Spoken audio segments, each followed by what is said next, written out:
So you telling me that they are sending hair from India to black women over here, and we all know that Brazilian hair, there's all types of hair, yeah, the ones shit from India, shaving the woman's head.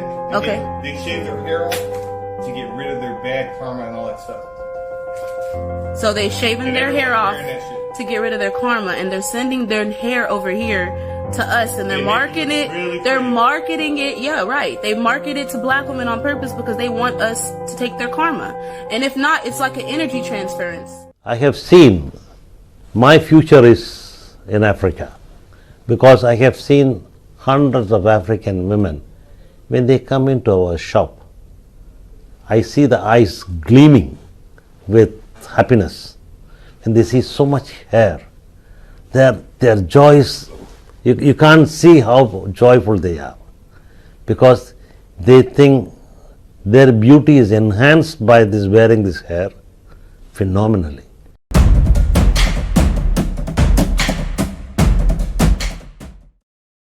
100% human hair, HD lace frontal, 200% density with pre-plucked hairline and pre-bleached knots. Everything you've been searching for, all in one wig. It's everything you've ever dreamt of. But is it really?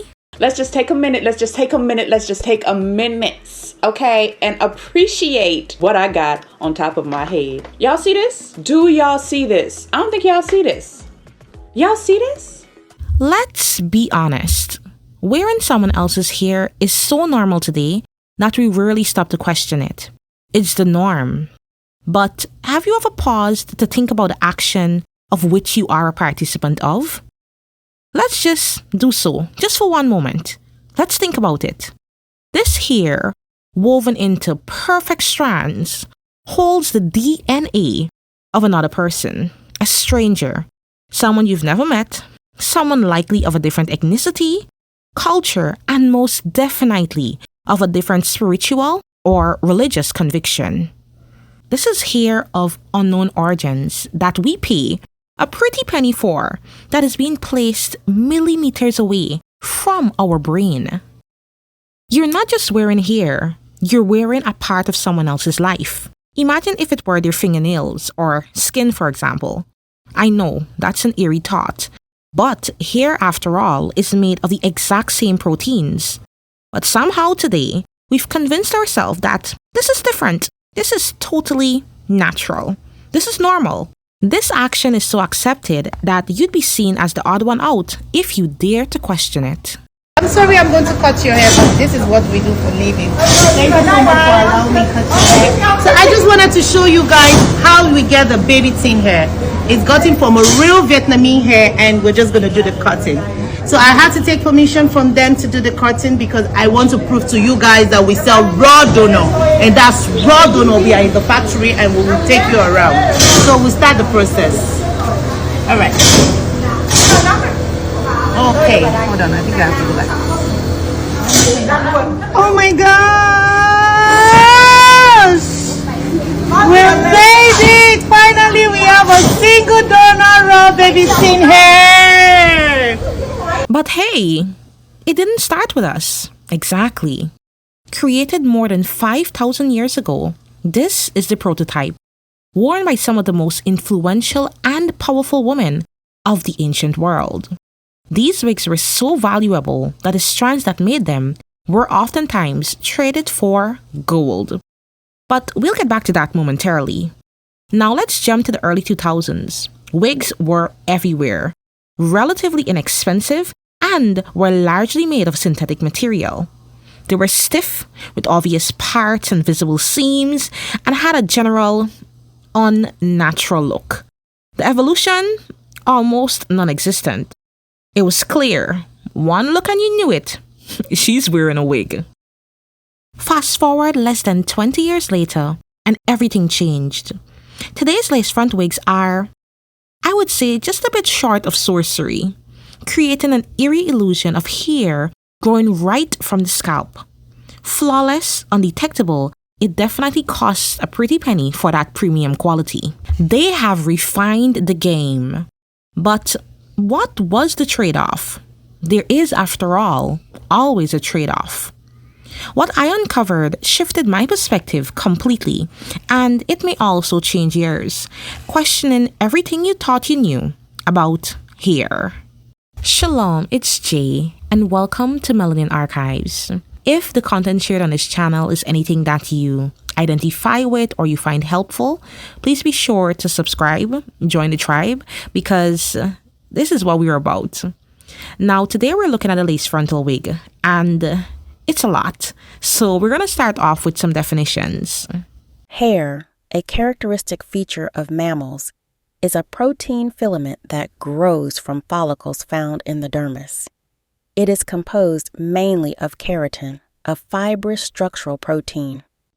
In humans, hair is not only functional, providing protection and regulating body temperature, but it also carries significant cultural, social, and aesthetic value. Beyond its physical properties, hair holds a deeper meaning for many that transcends the mere appearance and functionality. Hair is seen as an extension of the nervous system, functioning as refined antennas that receive and transmit spiritual energy and information from the ether. It enhances sensory perception, channels life force, and serves as a conduit for intuitive insights. Unique to humans is the extraordinary ability to grow long hair on the head, a mysterious trait that sets us apart in the animal kingdom. Our hair acts as a vital link between the physical body and the spiritual world, amplifying our connection with the universe and deepening our spiritual awareness. Now, with all of that being said, how did we as a civilization get to the point of casually wearing each other's hair? To find out, we must journey back over 5,000 years ago to ancient Kemet, also known as Egypt. Now, while this may not be the very first instance of its occurrence, it is the earliest known or recorded example. The ancient Egyptians undoubtedly took great pride in their appearance, but the significance of wigs extended beyond mere aesthetics. They were symbols of wealth, status, power, and worn by both men and women. For the elite, it was a statement. The larger and more intricate the wig, the higher one's standing in society. These wigs also had practical purposes. A paper published in 1994 titled A Tale of Wigs, Hair and Lice, Egyptian Archaeology posits, a wig shielded the shaven or cropped head from harmful effects of direct sunlight, and unlike a headscarf, its mesh-like foundation base allowed body heat to escape. The practice also maintained high levels of cleanliness and the reduction or removal of natural hair, reducing the incidence of head lice, whose need to live close to the scalp's blood supply as their food source was countered by a wig that could be removed any time.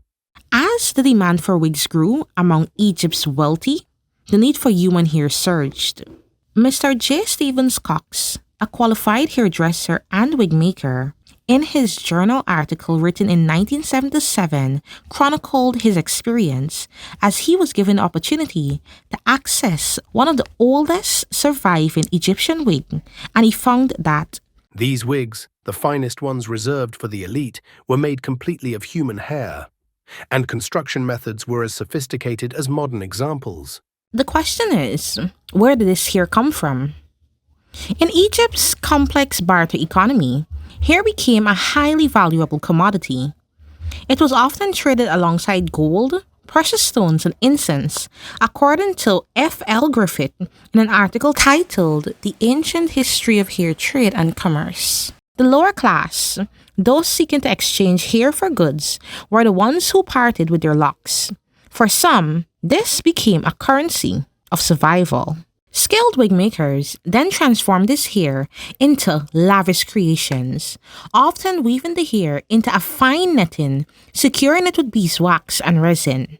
One ancient wig unearthed in a tomb contained over 120 individual strands of hair, a testament to the craftsmanship and precision. Although Egypt was at the forefront of the wig culture, they weren't the only civilization to use wigs made from human hair. The Greeks and Romans followed suit, incorporating wigs into their own social and fashion practices. The Greeks used wigs in theater, while Roman nobles often donned wigs imported from blonde hair as a status symbol. With the invention of the wig-making machine in Hong Kong in the 1950s, wigs became readily available at a very cheap price. This resulted in the wig export business growing significantly, and 1/3 of the average woman owning a convenience wig in the United States. This, of course, had an impact on how black women wore their hair during this era, as it afforded them the ability to easily assimilate into the widely acceptable Eurocentric hair standard that dominated, or more so for the sake of respectability politics.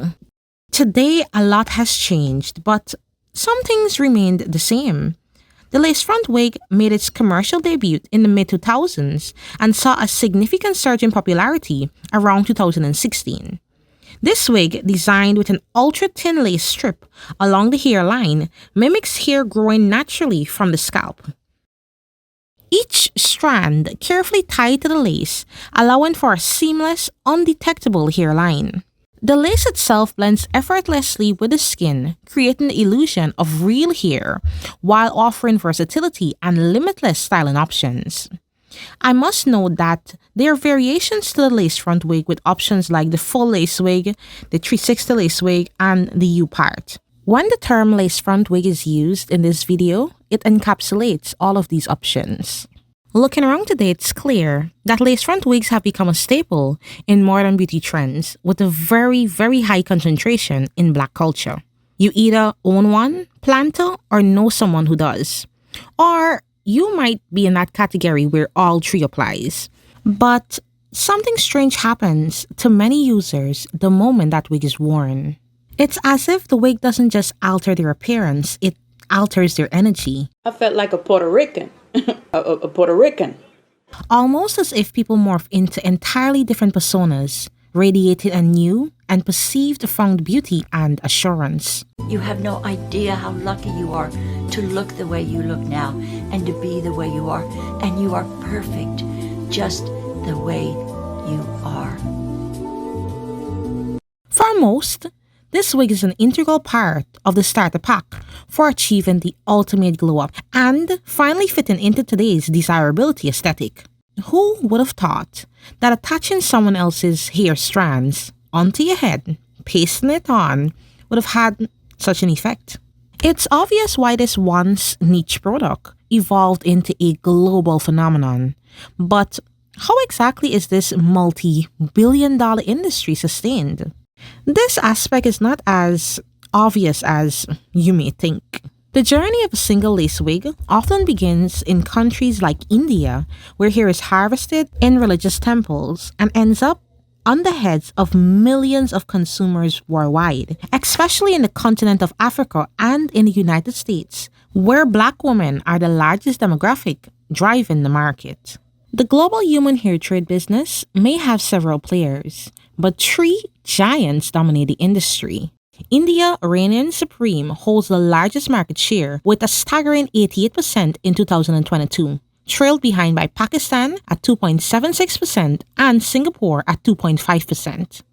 If you're wondering where is China, like I was, they're actually all the way down to number 9 on the list with a total of 0.5% of the market share. And that is still a pretty significant market share, but they're nowhere close to where they used to be. All in all, these figures suggest that most of the lace front wigs that are available today commercially on the market is probably from hair that is sourced from India. So let's go to India. India, with a population of over 1.47 billion, faces stark economic inequality. 16.4% is said to live in extreme poverty, while the wealthiest 10% controls 77% of the nation's wealth. This disparity plays directly into the human hair trade industry. In rural areas, women sometimes sell their hair to make ends meet, collecting strands from combs and other areas to barter for a small income. It is not just temple hair that is collected.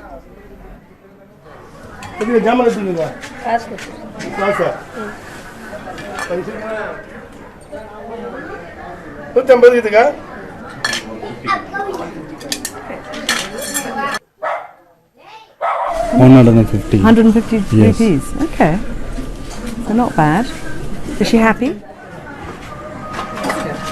சந்தோஷமா உங்களுக்கு காசு கொடுத்தது கிடைச்சது happy. That's a good way. Yes. This, however, only accounts for a very small fraction of the hair supply and represents the lowest tier of hair on the human hair trade market. The true heart of the industry lies in Hindu temples, where the sacred practice of Tanchurin takes place. Millions of devotees, weighed down by life's burdens, travel to these temples to shave their heads in an act of humility and faith.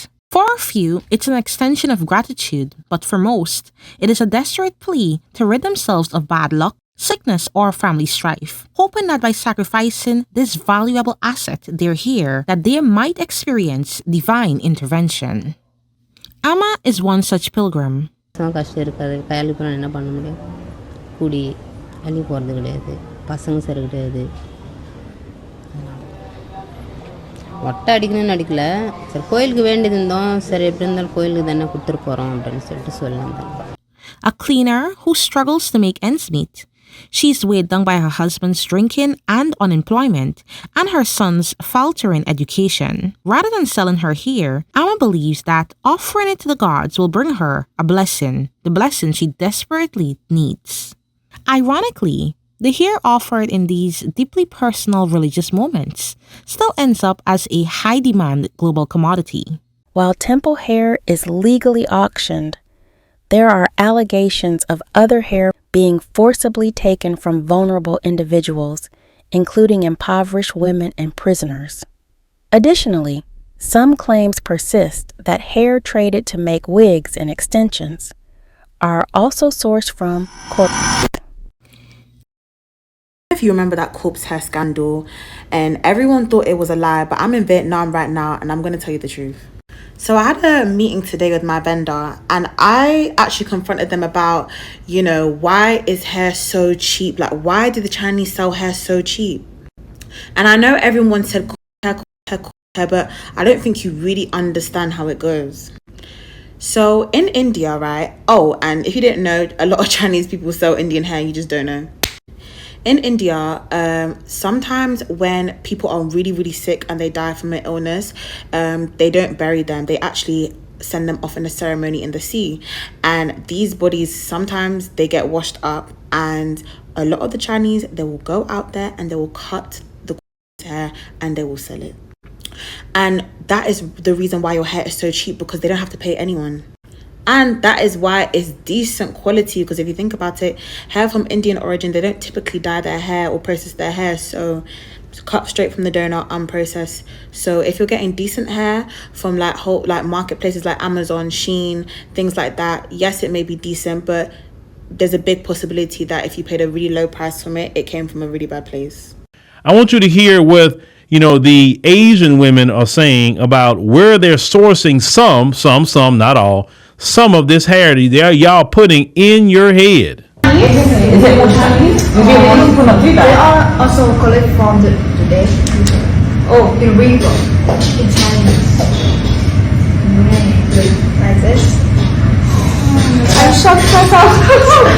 So it's not Vietnamese thing, it's a Chinese thing. Yes. Not all Chinese men. Not all Chinese men. They collect from dead people in the river. India. Also, you know the Indian. So they will go to the people that they passed away in the river in India and they collect their hair. True, but still, that's I don't know.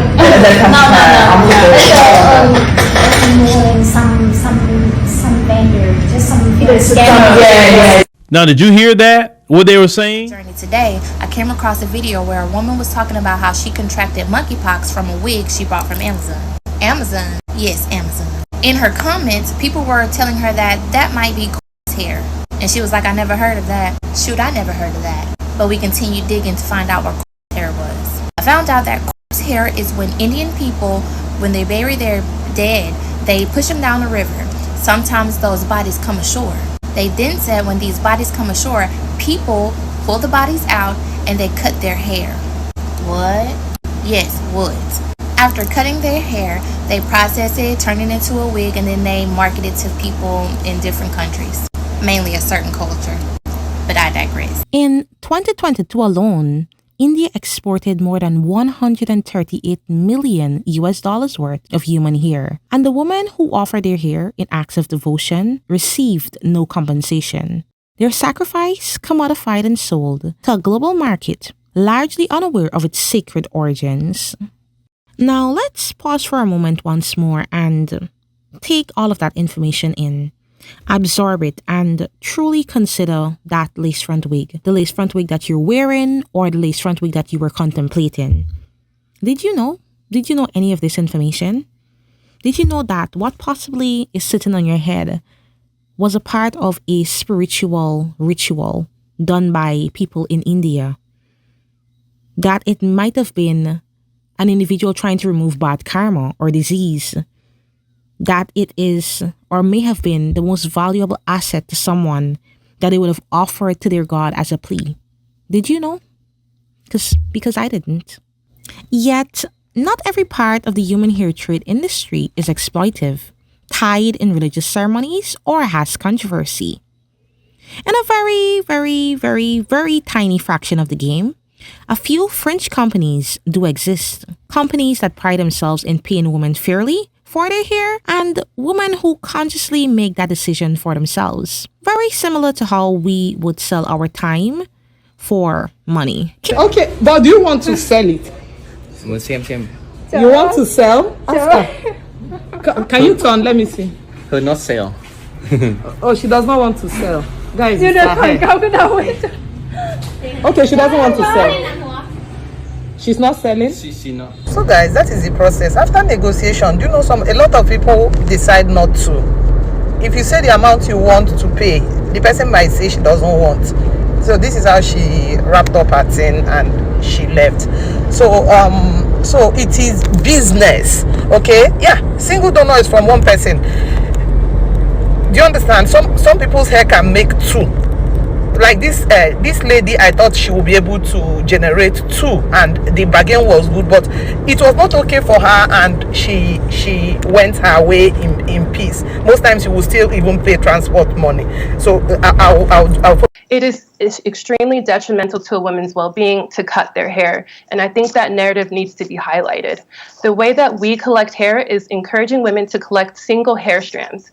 So each woman has about 150 to 200 hair strands that follow their scalp every single day.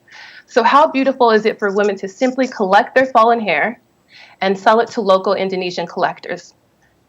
Cases like these are few and doesn't impact the trend, practices, and the face of the human hair trade industry. Most of the hair that majority of the population has access to are commercially available online, and unfortunately does not come with ethical guarantees, and quality assurance is pretty impossible to find. But that's not the majority. The majority of the hair is not made going towards That is true. Towards people that need it for medical reasons. So someone is donating something out of religious purpose, and then it's being exploited for capitalism. And then in turn, they're not benefiting from it. So they gave it for one thing, and then it turned into another. So the question has to be, as a supplier, how do you feel about it?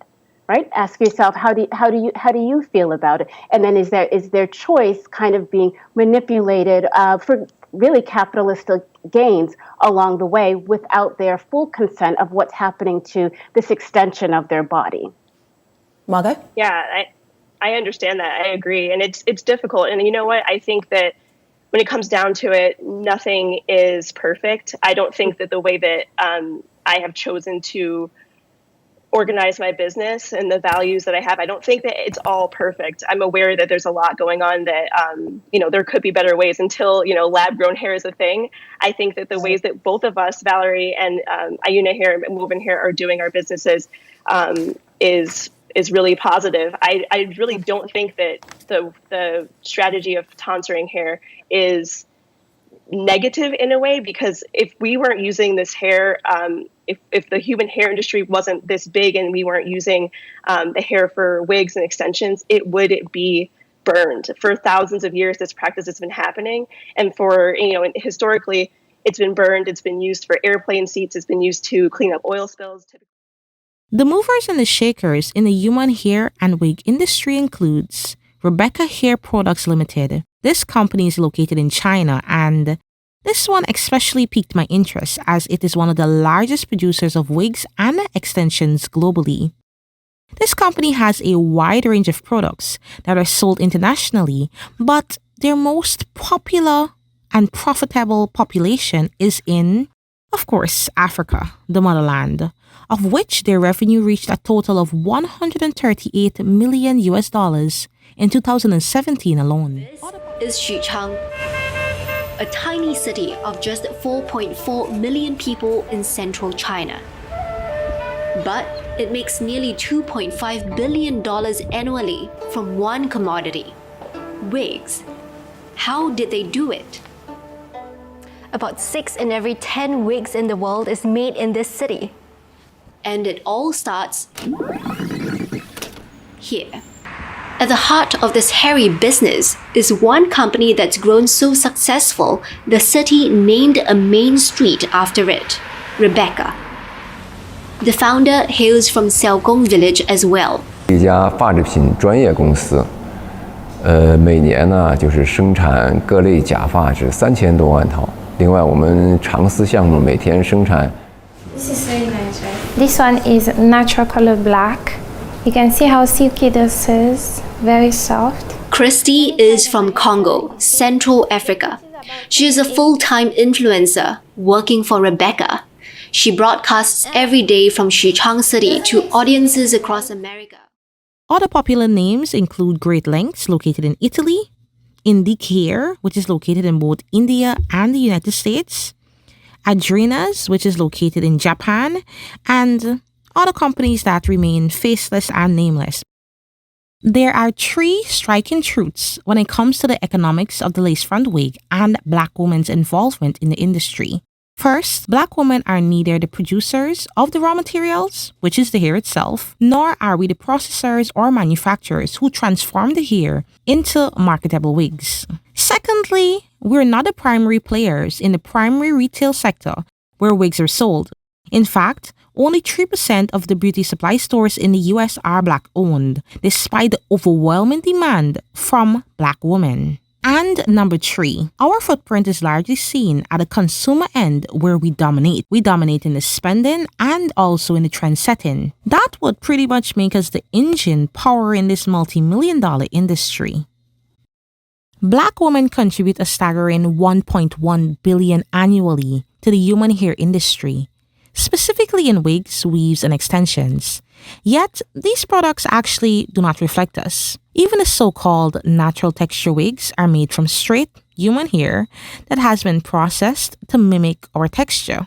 So here we've got the steam curly section. That's right. This is what's particularly popular in Africa, yeah? Absolutely. Among the Afro population across the world. It's a very labour-intensive process. It is. So it she's is. winding the hair around a metal stick, and then she's rubber banding it, and then what happens after that? After that, it goes for steam process. Steaming in a steam machine. A steam machine. And that keeps the curls. It keeps the curls. This is going to be different because we're going with a lace front natural 4C. I mean, it's tight. Natural 4C, etc. wig. Okay, y'all, so the bush is immaculate. All this right here is the wig. This is only me down here. I didn't put no product in the parting space. Let me come closer. Y'all see how that blends? Ooh, yes ma'am. That looks like me, all me. I like this. As long as recorded history dates back, melanated women have always had a very special type of relationship with their hair.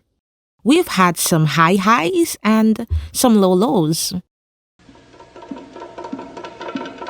The comb, to the African, represented more than an implement for the grooming of his hair. Ornately carved and beautifully fashioned, it told a story, his story. The designs on the comb linked him to a particular tribe with a particular culture. It also gave personal information concerning the owner, such as his status in the tribe, the wealth he possessed, and his personal history. The comb of the African, compatible with the grooming requirements that the unique texture of his hair and the elements imposed upon him, were the work of art that few have ever equaled.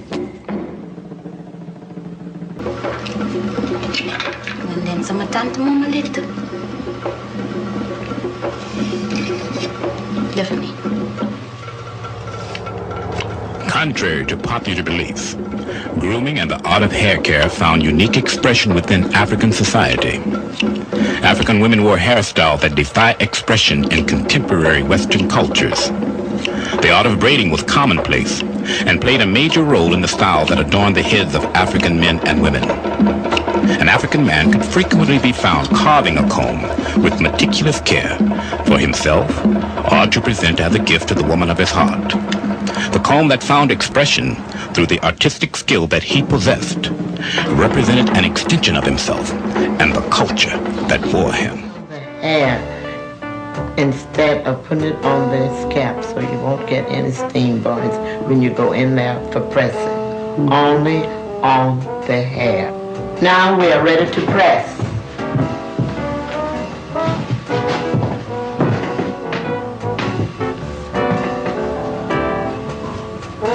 Always temper your irons with the rag so you can see till the blue smoke come instead of the black smoke before you touch the hair.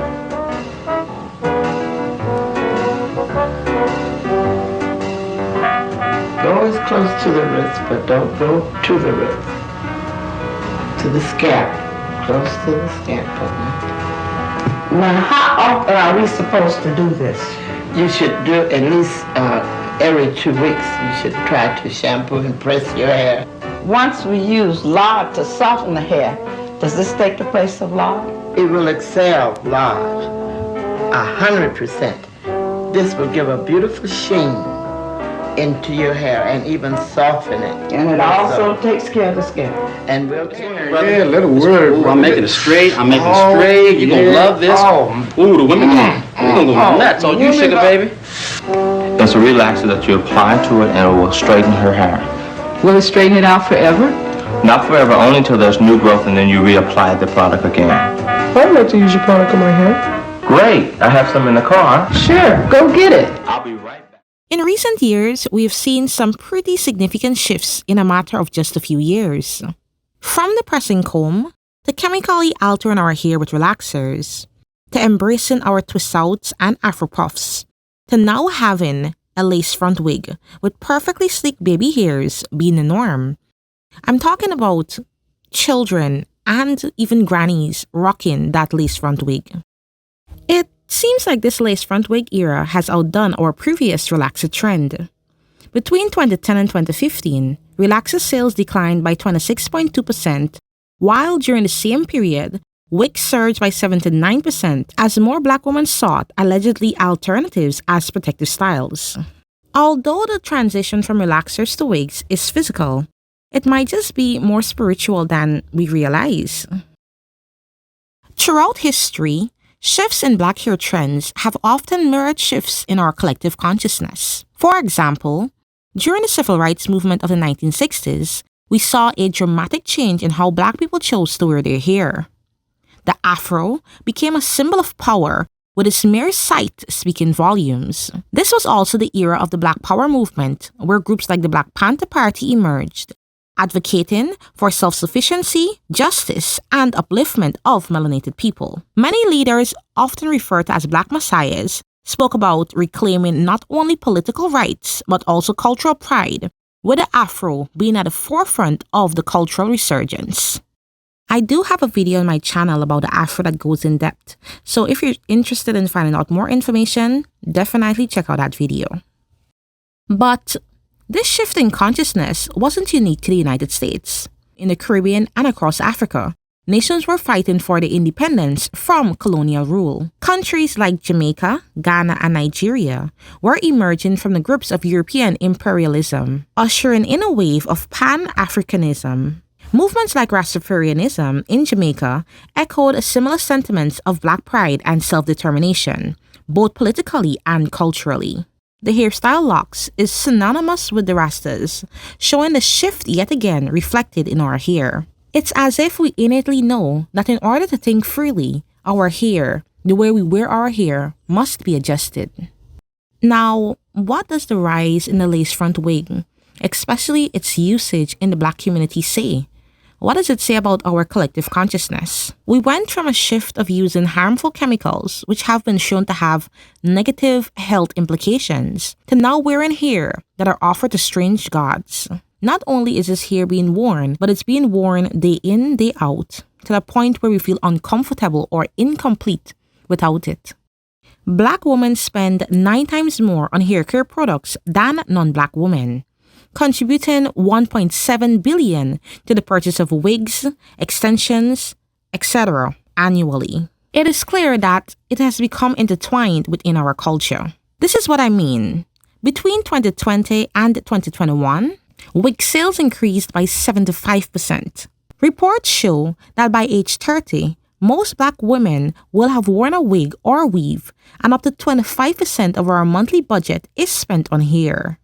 What's telling is that despite our significant contribution to this industry, there is no large-scale market where black women sell their own hair. In cultures across Africa, hair is seen as sacred, something deeply personal and spiritual. Furthermore, a stranger having access to your hair is considered taboo.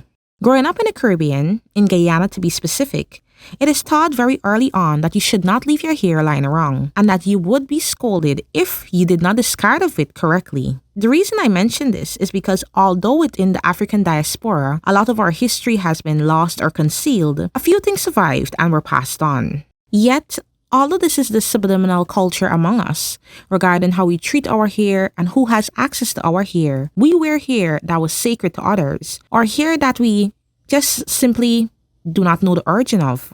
Placing this hair on the top of our heads, onto our scalp, that is protecting our brain. That's just strange. Did we assimilate another man's DNA into our culture? Into our identity? Why do you put on Indian human hair? Can I ask? You know how we get that hair?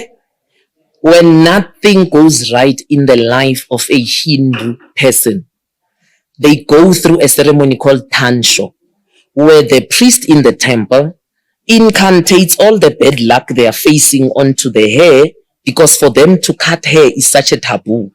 But so that it indicates a new phase of metamorphosis, they shave their hair clean. They used to burn that hair because they understood they're burning all the bad luck, until they realized the stupid African woman wants to put it on their head. So you buy your own bad luck and you put it on your head. So I think I'll leave it there. We should love ourselves. Loving the spirituality is a secondary thing. You can't embrace African spirituality until you've learned to love yourself and love your people.